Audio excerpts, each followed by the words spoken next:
자, 오늘 우리 성령 강림 주일 함께 은혜 나눌 말씀 요한복음 16장입니다. 요한복음 16장 7절에서 13절입니다.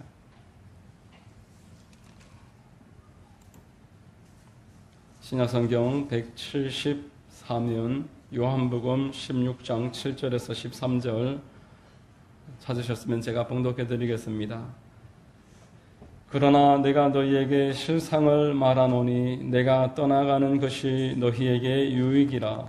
내가 떠나가지 아니하면 보혜사가 너희에게로 오시지 아니할 것이요 가면 내가 그를 너희에게로 보내리니 그가 와서 죄에 대하여 의에 대하여 심판에 대하여 세상을 책망하시리라. 죄에 대하여라 함은 그들이 나를 믿지 아니함이요 의에 대하여라 함은 내가 아버지께로 가니 너희가 다시 나를 보지 못함이요 심판에 대하여라 함은 이 세상 임금이 심판을 받았음이라. 내가 아직도 너희에게 이를 것이 많으나 지금은 너희가 감당하지 못하리라. 그러나 진리의 성령이 오시면 그가 너희를 모든 진리 가운데로 인도하시리니 그가 스스로 말하지 않고 오직 들은 그것을 말하며 장래 일을 너희에게 알리시겠음이라. 아멘. 할렐루야. 아멘. 할렐루야. 주일 오전 예배 나오신 여러분들을 주님 이름으로 환영합니다. 우리 옆에 분들과 한번 인사하시겠습니다. 참 잘 오셨습니다. 참 잘 오셨습니다. 만나서 반갑습니다. 오늘 성령 강림 주일인데 오늘 이 장소에 성령께서 임하고 계신 줄로 믿습니다. 성령으로 충만함을 받아서 이 땅을 변화시키고 하나님의 기뻐하시는 일을 이루시는 여러분들 다 되기를 바랍니다. 저는 요한복음 16장 7절 이하의 말씀으로 하나님을 기쁘시게 라는 제목의 말씀을 전하겠습니다. 여러분, 어제는 석가탄신일이었습니다. 5월달 한 달 내도록 온 거리가 석가탄신을 기념하는 홍등과 여러 가지 등들이 걸려 있는 것을 보면서 마치 영적인 눈으로 봤을 때 전쟁을 예고하는 선전포고 같다, 그런 느낌이 들었습니다. 영적 전쟁을 예고하고 있구나. 갈수록 이 하나님을 대적하는 문화들이 활개를 치는 것을 보면서 영적 전쟁의 선전포고 같다라는 생각을 했습니다. 부활절이 끝나고 연이어서 이 5월달 내도록 이러한 행사들을 기획하고 사람들이 등을 달고 또 소원을 거기다가 매달아 놓고 이렇게 하는 행동을 보면서 저는 요한복음 1장이 묵상되기도 했습니다. 그가 세상에 계셨으며 세상은 그로 말미암아 지은 바 되었으되 세상이 그를 알지 못하였고 자기 땅에 오매 자기 백성이 영접하지 아니하였으나, 그 등을 매달아 놓고 또 어제 있었던 낙화놀이 같은 경우에는 소원 성취를 위해서 자기의 복을 위해서 그렇게 하는 영적인 그 의미를 가지고 하는 우상 숭배입니다. 이 하만에 어제 이 우상 숭배를 위해서 5만 명의 인파가 몰렸다고 합니다.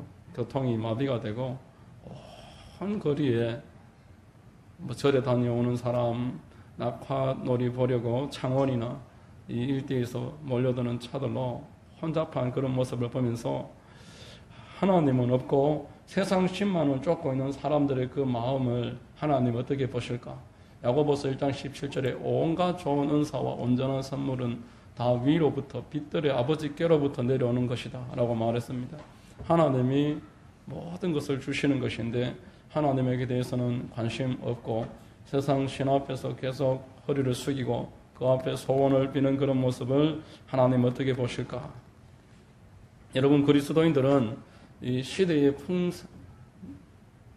풍조를 이해를 해야 하고 이 시대 가운데 주님이 무슨 눈으로 보고 계실까 생각할 줄 알아야 성숙을 이뤄가는 것입니다. 이 5월 달에 가정에 집중을 하고, 우리가 가정을 등한히할 수 없지만 가족 그리고 석가탄신일이라는 문화를 집중을 하고 하나님에 대해서는 잃어가고 있는 이 세상을 하나님 어떻게 보실까 이런 생각을 많이 받습니다.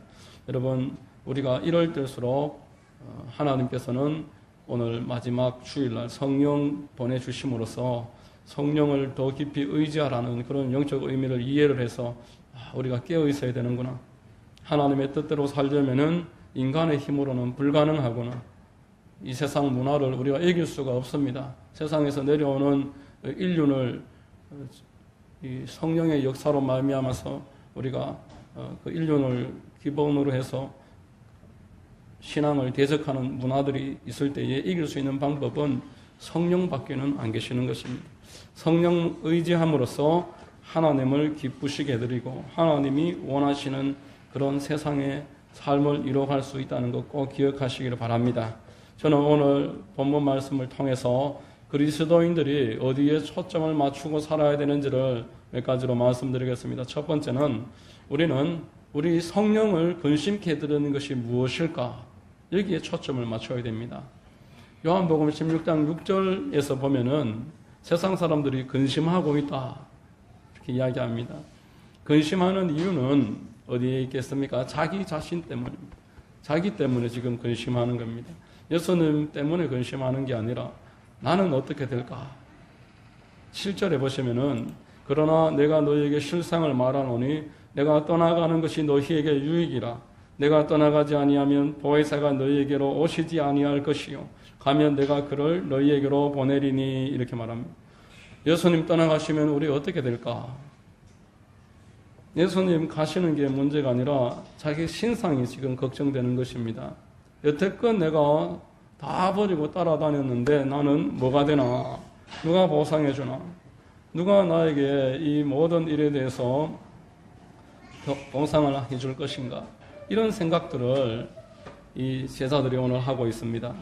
여러분, 가끔 장례식장을 가보면은 우리가 고인 앞에서 슬퍼하는 것은 마땅한 일이지만 그 슬퍼하는 내용을 들어보면은 제각각입니다. 사람들이 아이고 나는 어떻게 하라고 이렇게 우는 분들이 있습니다. 우리는 어떻게 살라고 이렇게 우시는 분이 있습니다. 저 어린 것들은 어떻게 하라고 그렇게 하면서 애통해하는 것을 보면서 죽은 고인에 대해서 지금 애통해하는 것이 아니라 살아남은 자기들의 그 남아있는 그 유족들을 생각하면서 우는구나 그런 생각을 해봤습니다. 우리는 예수 그리스도의 그 떠나가심으로 말미암아서 조금 더 근심할 이유가 없는 사람들입니다.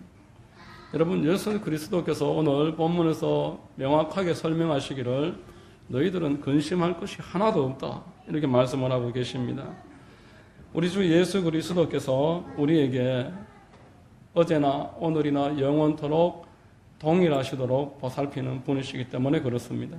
그분이 위로 올라가신다고 해서 우리가 이 땅에 고아처럼 남아있는 게 아니라 이렇게 이야기하는 것입니다. 우리 주님께서는 한번 하셨던 일에 대해서 멈추시는 법이 없습니다. 우리 주님께서는 한번 뜻하신 일을 반드시 성취하시는 주님이십니다. 빌립보서 1장 6절 말씀에 너희 안에 착한 일을 시작하시니가 그리스도 예수의 날까지 이루실 줄을 우리는 확신하노라 이렇게 말씀을 했습니다. 여러분, 우리 주님께서 오늘 이 시간에도 우리들을 지키고 계십니다. 여러분들을 이날 이때까지 지키신 분이 우리 주님이신 줄로 믿으시기를 바랍니다. 우리 주님은 그 일을 멈추시지 않습니다. 그러므로 저와 여러분들이 이 땅 가운데서 해야 할 일이 있다라면은 먼저 하나님의 뜻을 찾는 것입니다.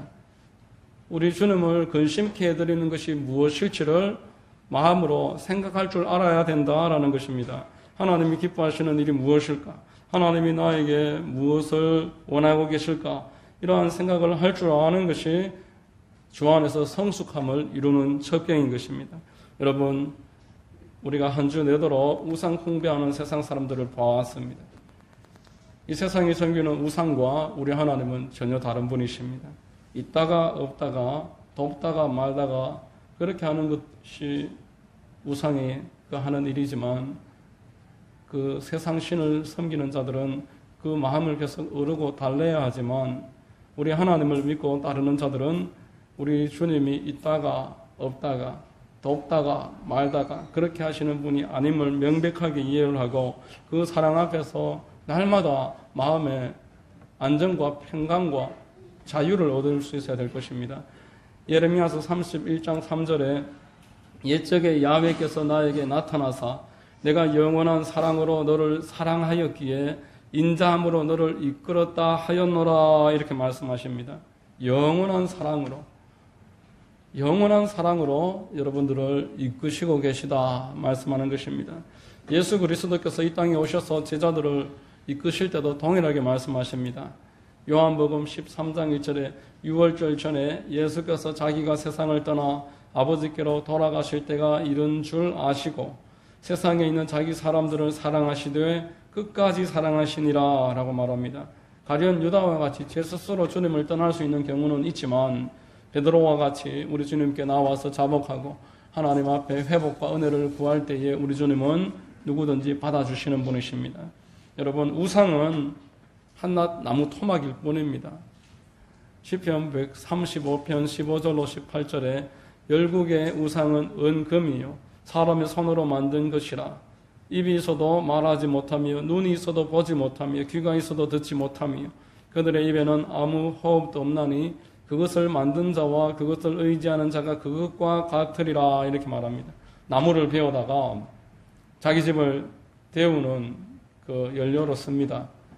그리고 그 나무를 가지고서 또 깎아서 나무 지게도 만듭니다.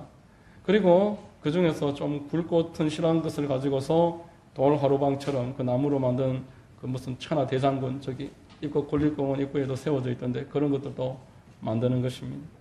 철을 가지고서 자전거도 만들고 또 책상도 만들고 그 동일한 철 가지고 불상도 만드는 것입니다. 여러분, 그런 것들은 내가 만드는 것인데 나에게 무슨 유익을 주겠습니까?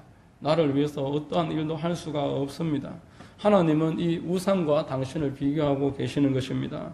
온 천하를 내가 만들었고 너희들을 위해서 이 모든 것을 준비하였는데 내가 너희들을 그 영원한 사랑으로 계속 보살피고 있는데 이 우상과 어떻게 나를 비교를 하느냐? 이 우상은 너희들을 위해서 할 수 있는 게 아무것도 없지만 나는 너희들을 위해서 모든 것을 해줄 수 있으며 너희들을 위해서 내 생명까지도 줄 수 있는 하나님이니라.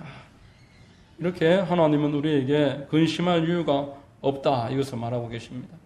여러분, 오늘 읽은 우리 이 본문의 말씀은 하나님께서 보내신 첫 번째 보혜사 예수 그리스도, 첫 번째 우리와 함께 있게 하신 보혜사 예수 그리스도께서 떠나가시고 이제 그 다음 다른 보혜사께서 오시는 일을 설명을 하고 계시는 것입니다.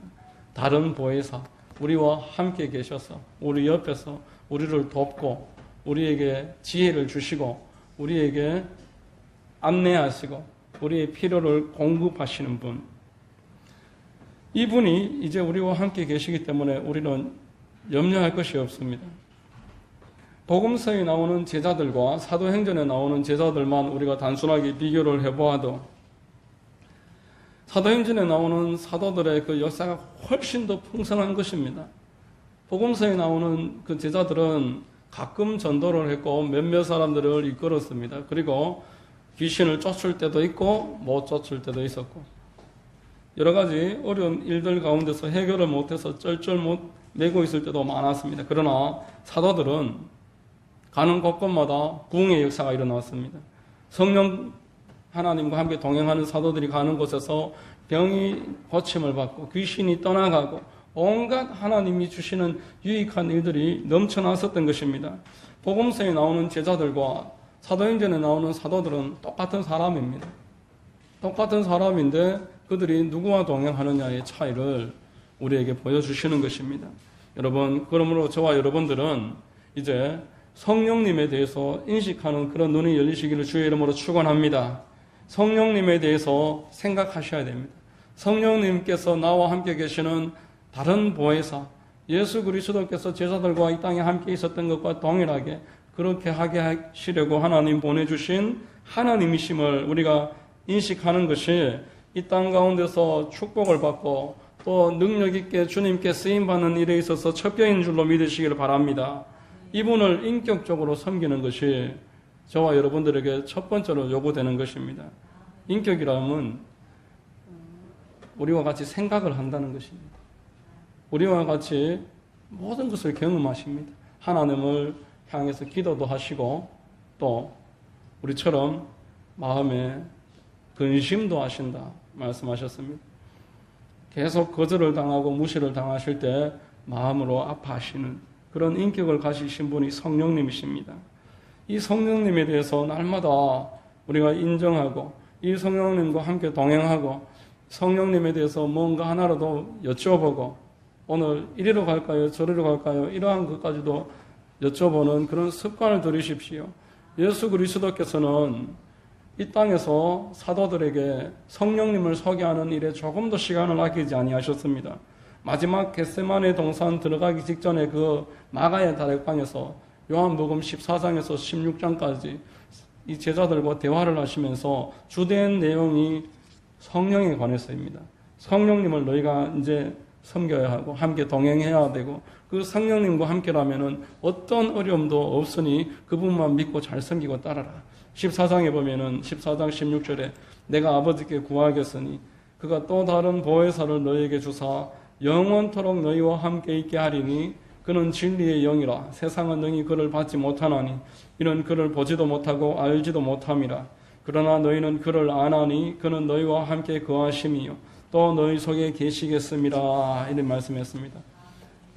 성령께서 오시니까 이 성령님에 대해서 너희들 잘 생각하고 받아들일 수 있어야 되고 기대하면서 기다려라 말씀합니다. 예수님이 부활하시고 제자들에게 첫 번째 분부하신 게 있습니다. 너희들 약속한 그거 잊지 말고 계속 기다려라. 내가 분명히 살아있을 때부터 너희들에게 이야기했던 이 성령님에 관해서 너희들 계속 기다려라. 부활하셔서 첫 번째 말씀하셨습니다. 누가복음 24장 49절에 볼지어다 내가 내 아버지께서 약속하신 것을 너희에게 보내리니 너희는 위로부터 능력으로 입혀질 때까지 이 성에 머무르라. 다른 거 하지 말고 성령을 기다려라 하시는 겁니다. 사도행전에서도 이 말씀과 동일한 말씀을 이야기합니다. 사도행전 1장 4절로 5절에 사도와 함께 모이사 그들에게 분부하여 이르시되 예루살렘을 떠나지 말고 내게서 들은 바 아버지께서 약속하신 것을 기다리라. 요한은 물로 침례를 베풀었으나 너희는 몇 날이 못되어 성령으로 침례를 받으리라. 이런 말씀만 하는 것입니다. 너희들은 성령을 받아야 된다. 성령님이 오신다. 이 성령님에 대해서 늘 깨어 있어라. 한 가지 더 강조해야 될 부분이 있습니다. 여러분, 복음서에 나오는 예수님의 모든 사역은 성령 사역입니다. 예수님은 침례 요한에게 침례 받으실 때 하늘이 갈라지고 성령이 비둘기처럼 예수님에게 내려오셨습니다. 그리고 너는 내 사랑하는 아들이라 내가 너를 기뻐하노라 음성을 들려주셨습니다. 이후로 광야에 갈 때도 마귀에게 시험을 당할 때도 계속 성령께서 함께 하셨습니다. 누가복음 4장 1절에 예수께서 성령의 충만함을 입어 요단강에서 돌아오사 광야에서 40일 동안 성령에게 이끌리시며 그리고 갈릴리에 들어가셔서 동일하게 누가복음 4장 14절에 예수께서 성령의 능력으로 갈릴리에 돌아가시니 그 소문이 사방에 퍼졌고 라고 말합니다. 성령님은 실제십니다. 예수님이 육신을 입고 이 땅에서 사역하실 때 성령 충만함으로 일하셨습니다. 그리고 돌아가시기 전에 사도들에게 너희들 성령을 꼭 기다려라 분부하셨고 부활하셔서 제일 먼저 말씀하신 것도 다른 거 하지 말고 성령님을 기다려라. 여러분, 나와 너희들이 함께 있는 것보다 더 큰 일을 하게 된다. 내가 성령님과 동행했지만 너희들은 성령과 지금 동행하고 못 있는 것이 아니니까 이제 내가 떠나가서 보내줄 이 성령과 동행해라. 그러면은 내가 한 일보다 더 큰 일을 할 것이다. 여러분, 근심하지 마십시오. 여러분 안에 성령님이 오십니다. 지금 이미 오셨고 여러분들을 위해서 성령님은 더 충만하게 임하실 줄로 믿으시길 바랍니다. 이 성령님을 근심시켜드리지 않는 것, 이것이 우리가 이 성도로서 이 땅 가운데서 관심을 기울여야 할 첫 번째다라는 것입니다. 두 번째로 우리가 성령으로 함께 동행하기 위해서 관심을 기울여야 하는 것. 자, 성령님이 지금 이 땅에 오셔서 무슨 일을 하실까? 이게 주요 관심사여야 될 줄로 믿습니다. 여러분, 결혼을 했는데 그 배우자가 무엇을 좋아하는지 전혀 관심이 없습니다. 그 배우자의 취미도 모릅니다. 그저 나는 내 할 일만 합니다. 그러면 불협화음이 생길 수밖에 없지 않습니까? 마땅히 그 배우자의 그 취미며 배우자의 그 좋아하는 것에 대해서 이해를 할 때 같이 동행을 할 수가 있고 불협화음이 생기지 않을 것입니다. 우리 안에 계시는 성령께서 무엇을 좋아하시고 나를 통해서 하고자 하시는 게 무엇인지 아는 것 너무 중요합니다. 여러분, 오늘 본문은 우리한테 한 가지 정확하게 말씀하시는 게 있습니다. 16장 13절에 그러나 진리의 성령이 오시면 그가 너희를 모든 진리 가운데로 인도하시리니 이래 말씀했습니다. 성령께서 오셔서 우리에게 하시는 일은 저와 여러분들을 진리 가운데로 인도하시는 일입니다. 자, 진리가 뭡니까, 여러분? 진리가 뭐겠습니까? 진리라는 것은 변하지 않는 것이 진리입니다. 변하지 않는 것이 진리입니다. 과학은 계속 변합니다. 천동설이 지동설로 바뀌었습니다. 하늘이 가만히 있고 땅이 움직인다고 믿다가 이제 땅이 가만히 있고 하늘이 움직인다고 사람들이 그렇게 믿고 있습니다. 지금은 이제 어떤 과학자들은 되게 크게 주장하는 것이 이 지구가 원형이 아니라는 거예요. 지구가 이 컵처럼 이렇게 컵이 물이 없다면은 안에 텅 비어 있지 않습니까? 이런 식으로 텅 비어 있다. 뭐 이렇게 이야기를 하면서 제가 그걸 별로 관심을 가지지 않으니까 깨어있지 못하다 뭐 이러길래 제가 그랬습니다. 제가 속으로 하여가를 불러들었습니다. 이런들 어떠하리 저런들 어떠하리. 아니 원형이면 어떻고 컵형이면 어떠하리. 천동설이면 어떻고 지동설이면 어떠하리. 이렇게 계속 바뀌는 것들은 중요한 게 아닌 것입니다. 진리가 아닙니다. 또 과학이 진리가 아니고 두 번째로 철학이 진리가 아닙니다. 여러분, 철학은 제자들이 받아서 발전시켜야지만 그 제자가 제대로 일을 하는 것입니다. 계속 발전되어져야 되는 것입니다. 그것을 개성을 하고 여기에서 한 단계 업그레이드 시켜내야지 그 제자가 제대로 공부를 한 제자가 된다라는 겁니다. 철학은 어느 순간 실패로 끝나는 것들이 대다수입니다. 공산주의를 보십시오. 얼마나 이론이 좋습니까? 같이 나눠서 쓰자는 것을 누가 나쁘다 하겠습니까? 그러나 이 공산주의 철학이 결국 통하지 않는 것은 그 일을 집행하는 사람들이 부도덕하기 때문입니다. 영적으로 타락했기 때문에 또 다른 악이 만들어지기 때문에 철학은 계속적으로 실패할 수밖에 없습니다. 과학이 철학이 진리가 아닙니다. 성경은 진리를 말합니다. 진리는 변하지 않는 겁니다. 하나님의 말씀이 진리인 줄로 믿으시기를 바랍니다. 하나님의 말씀은 변하지 않습니다.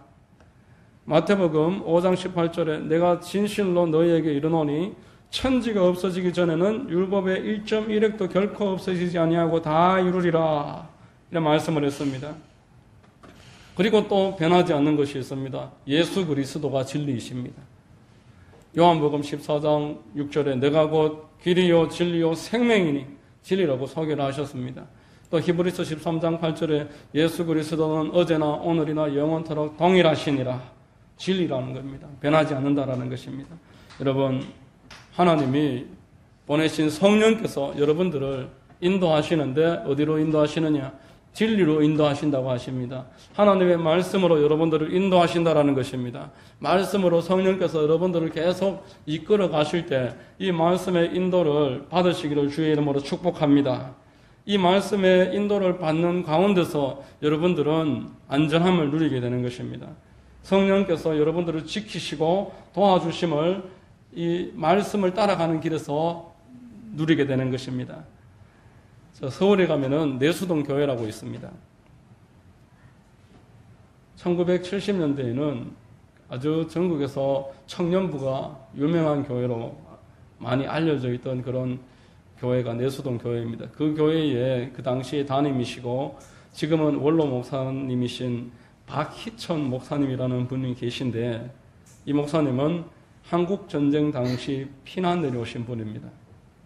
내려오셔서 성경을 50년 동안 자그마치 600번을 읽으셨어요. 1년에 12번, 50년 동안 600번.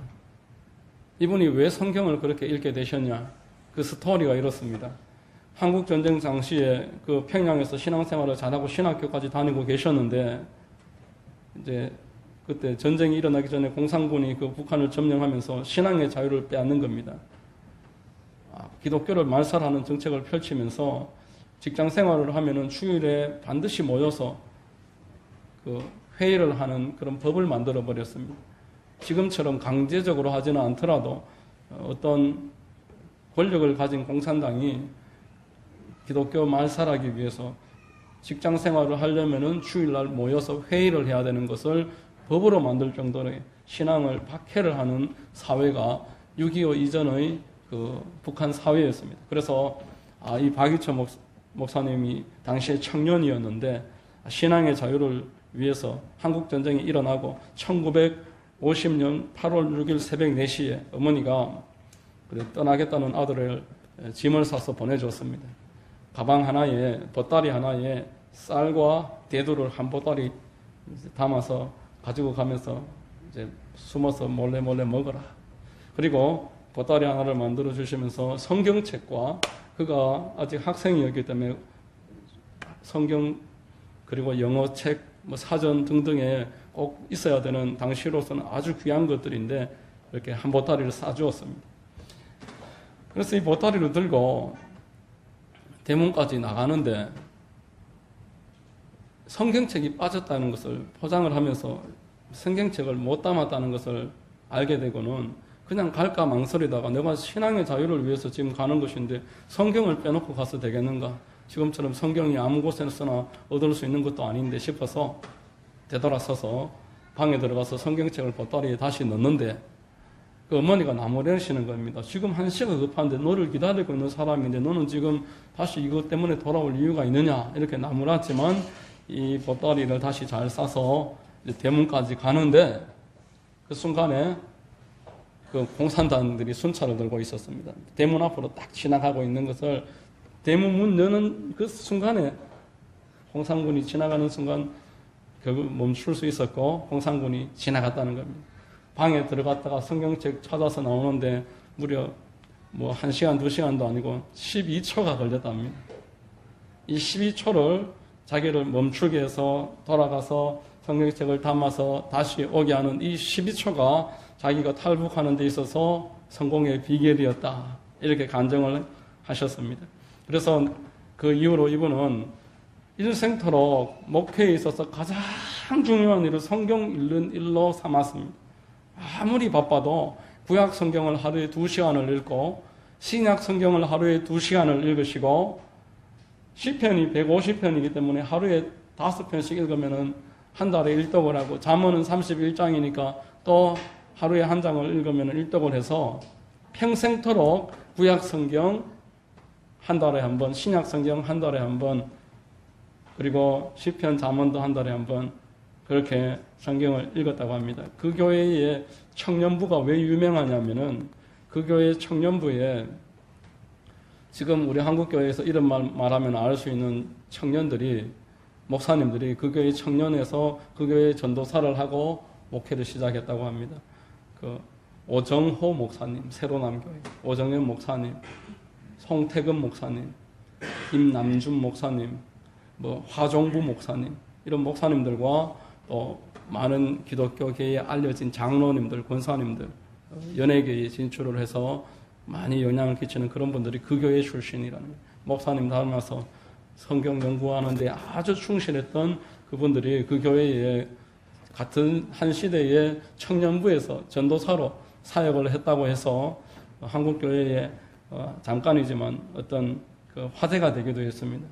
그 목사님이 어떻게 하길래 그 교회 청년들이 그런 쟁쟁한 인물들, 성경에 붙잡혀서 성령 충만하여 하나님과 이 사회를 섬기는 데 쓰임을 받았을까?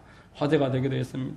여러분, 성령께서 여러분들에게 오셔서 여러분들을 인도하시는데 하나님의 말씀으로 인도하신다는 겁니다. 그래서 성령께서 말씀으로 여러분들을 인도하실 때 그 말씀을 따라가면, 예를 들어 설교에 듣는 장소, 예배에 참여하는 일도 성령께서 인도하심입니다. 성경을 공부하는 장소도 성령께서 여러분들을 인도하시는 겁니다.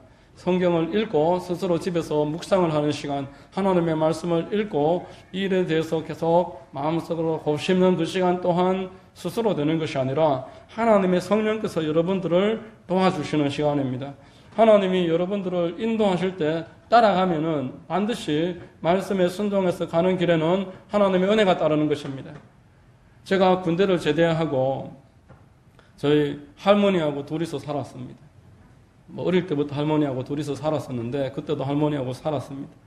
교회에서 이제 장로교를 다니다가 저는 순복음으로 한 20여 년 전에 옮겼어요. 전역을 하면서. 와보니까 전부 다 방언을 하고 막 우리는 전까지 하지 않았던 건데 막 뜨겁게 기도를 하는, 울면서 소리를 지르고 포를 풀어가면서 교회에서 그렇게 기도를 하더라고요. 20년 전에는 그만큼 뜨겁게 기도를 했습니다. 나도 방언을 받아야 되겠다. 결심을 하고 방언을 받기로 마음을 먹고 그날 하루는 이제 토요일 날 1박 수련회를 우리 교회 수련회에서 한다고 그런 소개를 듣고 이제 참여한다고 갔습니다. 갔는데 할머니가 평상시에 전혀 전화를 하시는 분이 아닌데 그날 제가 버스를 타기 직전에 전화를 하시는 거예요. 그 전화를 받았더니만 지금 몸이 아프니까 나를 병원에 좀 데려다 달라 그러시는 거예요. 제가 잠깐 망설였지만 성경에 하나님이 내 부모를 공경하라. 당시 그 말씀이 또 생각이 나고 해서 제가 그 버스를 탈까 말까 망설이다가 타려다가 말았습니다. 그리고 이제 집에 가서 할머니 모시고 병원에 갔습니다. 병원에 가서 주사 한 대 맞고 약 한 첩 드시니까 병원에서는 돌아가라 하시고 저는 그날 토요일 오후에 다시 기도원에 가야 되겠다 싶어서 제 차가 있었는데 주소만 들고 그 당시 내비게이션도 없었습니다. 그래서 제가 성주군 용암면 대구에서 성주군 용암면 몇 번지 주소를 받아들고 그날 찾아가는데 길이 얼마나 산골 험한 길인지 길도 몇 번 잃어버렸습니다. 그래서 제가 가니까 기도회가 끝나는 시간이었어요. 더 이상 기도를 이제 안 하고 사람들이 쉬고 있는 겁니다. 그래서 이제 마치고 돌아올 무렵인데 저는 그래도 왔는 김에 기도를 해야 되겠다 해서 뒤에 식당에 가서 앉아서 기도를 하는데 마음이 너무 서러운 거예요. 성령을 받겠다고 방언을 한번 받아보겠다고 그렇게 노력을 했는데 1년 넘게 새벽 기도도 안 빠졌는데 방언을 못 받았습니다. 저 아무나 다 방언을 하는데 왜 나는 안 될까? 그리고 오늘 방언 한번 받아보려고 하는데 또 때마침 할머니가 나를 갖다가 기도도 제대로 못하게 이렇게 인도를 하시나 싶어서 다 이제 집에 갈 분위기길래 저는 그 뒤에 앉아서 그래도 방언을 받아야지 싶어서 기도를 하는데 기도가 안 나오고 그냥 한숨만 푹푹 쉬다가 주여 주여 이러는데 그 순간 그때 새벽 3시였습니다. 그 순간 저한테 한 번도 해본 적이 없는 말이 제 입에서 계속 나오는 거예요. 방언이 시작되는 거예요. 어떤 모사님이 저한테 할렐루야 300번 하면 방언을 받는다 이런 말을 하시길래 저는 그렇게는 안 하겠다고 이제 결심을 했습니다. 하나님이 주셔야지 내가 그렇게 막 소리를 지르고 그렇게 해서 받는 것은 내가 거부한다. 방언 하나님이 주실 때까지 나는 주님 이름 부르면서 기다리겠다고 했는데 그날 주여 그러는데 제 입에서 방언이 시작이 됐습니다. 제가 그날 날짜를 적어놨었어요.